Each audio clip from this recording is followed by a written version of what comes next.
Eleanor whispered the words that made Samuel freeze mid-motion. "It hurts. This is my first time."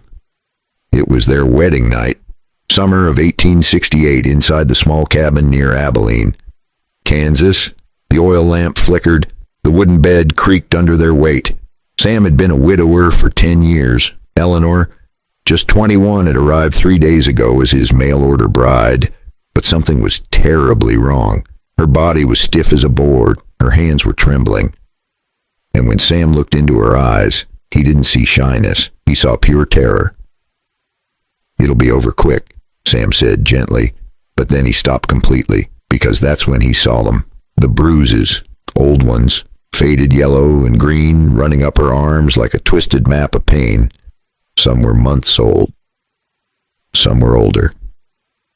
His rough rancher's hands, the same hands that could break a wild stallion, suddenly became soft as feathers. "Who did this to you?" Sam asked, his voice barely a whisper. Eleanor started crying. Not the gentle tears of a nervous bride. These were the kind of sobs that come from years of buried hell. She pulled away, wrapped herself in the bedsheet, and sat on the edge of the bed. "My stepfather," she finally said. "Cyrus Bennett. After Mama died 5 years ago, he... She couldn't finish. She didn't have to. Sam felt his blood turn to ice and then to fire. He'd seen war, death, and rustlers, but this was different. "How long?" Sam asked.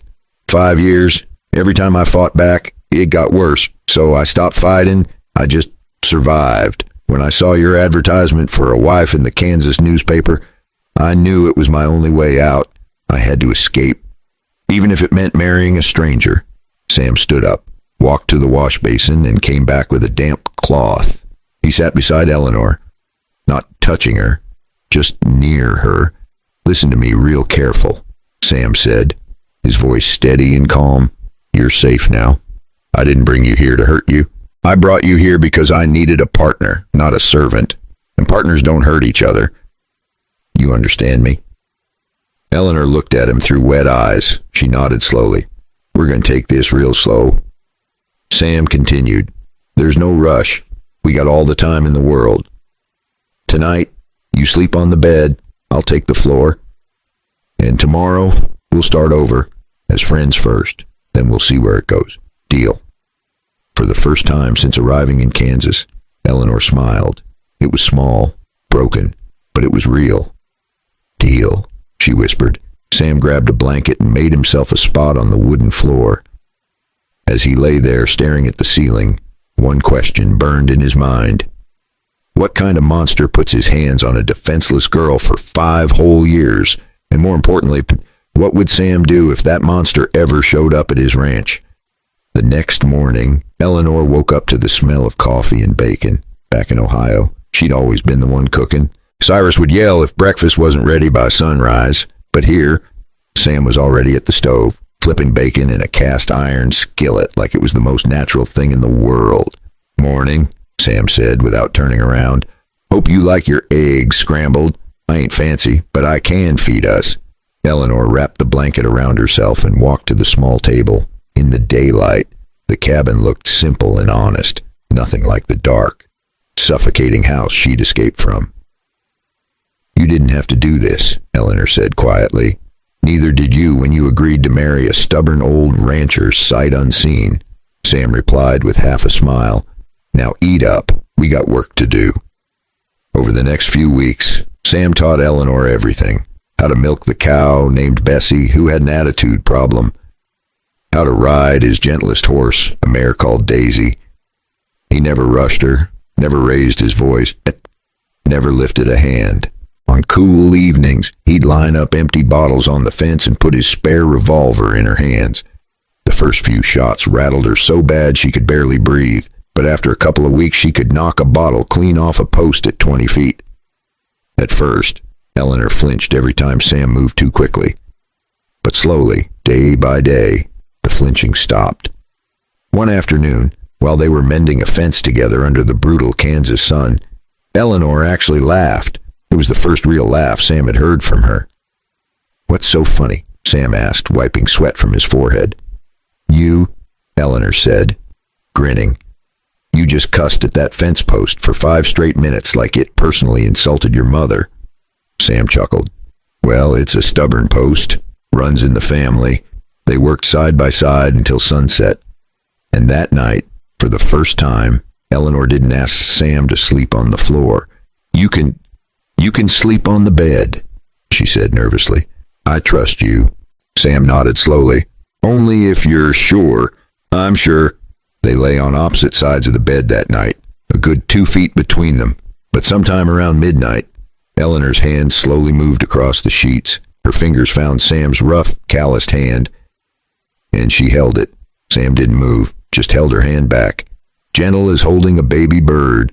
2 weeks later, on a warm August night, Eleanor rolled over and kissed Sam for the first time. Not because she had to, because she wanted to. What happened next was slow, careful, and nothing like her first night of terror. Sam kept asking if she was okay with Shah, she kept saying yes, and when it was over, Eleanor cried again. But this time, Sam understood. These were different tears. Thank you, she whispered into his chest. Thank you for being patient. Sam kissed the top of her head. Thank you for giving an old man a second chance at something real. But 400 miles away in Ohio, Cyrus Bennett was reading a letter from the Kansas postmaster, and he was furious. 3 months apiece, that's all they got. It was a Tuesday morning in late October when Eleanor was hanging laundry outside. The Kansas wind was picking up, carrying the smell of incoming rain. Sam was out checking the cattle in the north pasture. That's when she heard the wagon. Eleanor looked up and felt her entire body turn to stone, because climbing down from that wagon, wearing the same mean scowl she remembered from 1,000 nightmares, was Cyrus Bennett. Beside him on the wagon seat sat Abilene's county sheriff, a tired-looking man named Clayton, who'd let Cyrus talk him into riding out here with a bottle of whiskey and a story about a stolen horse. There she is, Cyrus announced, pointing at Eleanor like she was a runaway dog. My stepdaughter, the thief who ran off in the night. Eleanor dropped the wet sheet she was holding.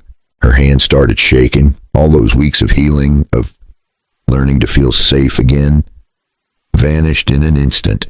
Sheriff Clayton tipped his hat.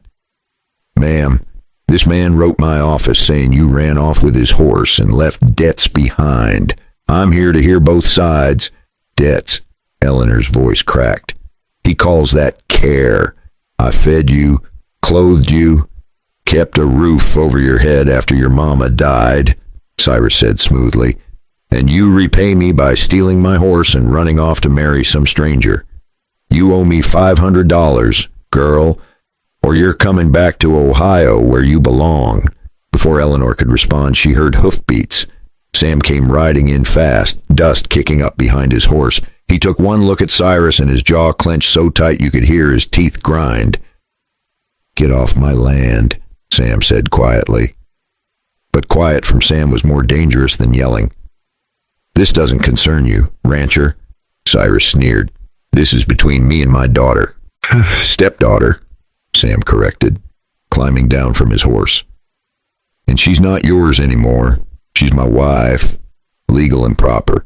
We got the papers filed in Abilene 3 months ago. So whatever business you think you got here, you don't before you hear what happens next. Do me a favor, hit that subscribe button right now, because this story is about to get real interesting. Pour yourself some coffee, settle in, and let me know in the comments what time it is where you're listening from. I love hearing from you folks. Now, where was I? Right, the showdown. Cyrus smiled that oily smile of his. She still owes me $500 for her upbringing. A man's owed for that kind of care, mister. Sheriff here will tell you. Sheriff Clayton looked uncomfortable. All I know is he claims you owe him money and a horse. Out here. That can be serious business. Show them, Sam said suddenly, looking at Eleanor. Sam, no, Eleanor whispered. Show them, Sam repeated, his voice gentle but firm. These men need to understand exactly what kind of care you got.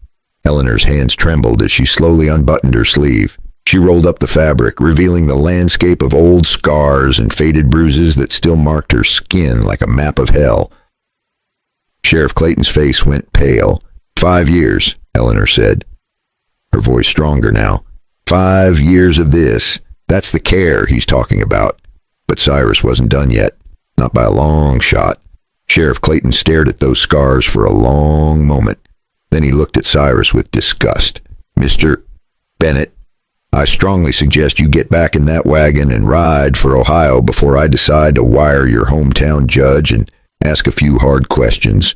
Beating on a girl like that is a crime where I come from. Cyrus's face turned red.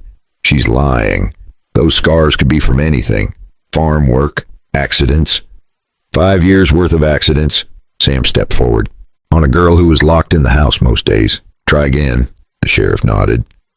You got 1 hour to be on the road out of this county, Mr. Bennett. After that, I'm filing a report. And trust me, word travels fast between Kansas and Ohio law. Cyrus climbed back into his wagon. But the look he gave Eleanor was pure poison. This ain't over, girl. You hear me? This ain't over. They watched him ride away. Dust trailing behind the wagon. Eleanor collapsed into Sam's arms, shaking.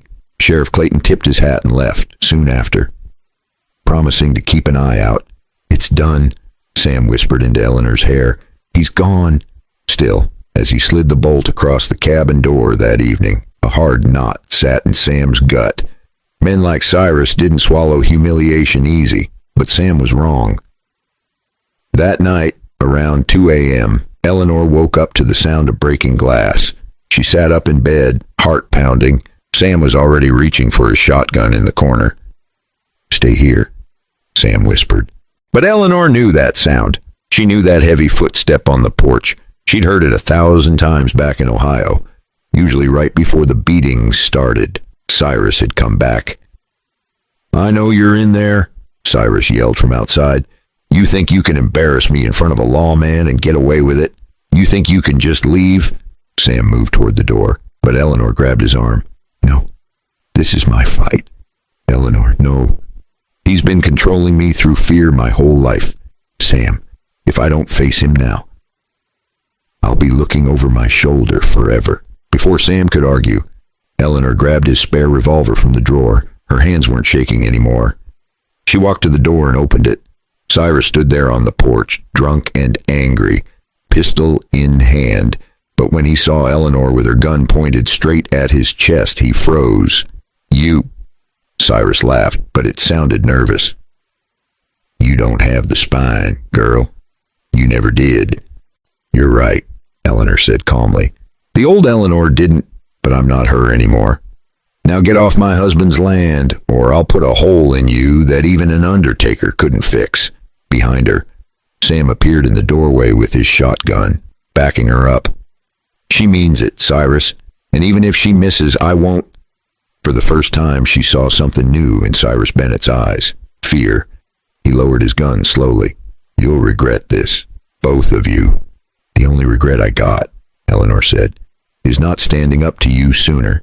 Now get out. And if you ever come back to Kansas, they'll be measuring you for a pine box. Cyrus stumbled backward, got on his horse, and rode off into the darkness. Eleanor stood there on that porch after he was gone, still holding the gun. Then her knees buckled. Sam caught her before she fell. It's over, Sam said. This time, it's really over. But was it? 1 year later, summer of 1869. The Kansas sun was blazing hot again, but this time everything felt different. The ranch had grown, and the garden Eleanor planted was bursting with life. And Eleanor, she was sitting on that same wooden bench outside the cabin, no longer the terrified girl who arrived a year ago. Her belly was round with their first child, and when she smiled, it reached all the way to her eyes, one blistering afternoon. Sam came in from the fields and let himself drop onto the cabin steps. Eleanor, 7 months along, sat one step above him in her thin white dress. The heat made them both bold. She leaned down, kissed him slow, and just then their old gelding wandered up and stood watching them, ears flicking, like he couldn't believe what he was seeing. What happened next under that Kansas sun was sweeter than their wedding night ever was. Sam felt that warm, full feeling he thought he'd never have again after his first wife died.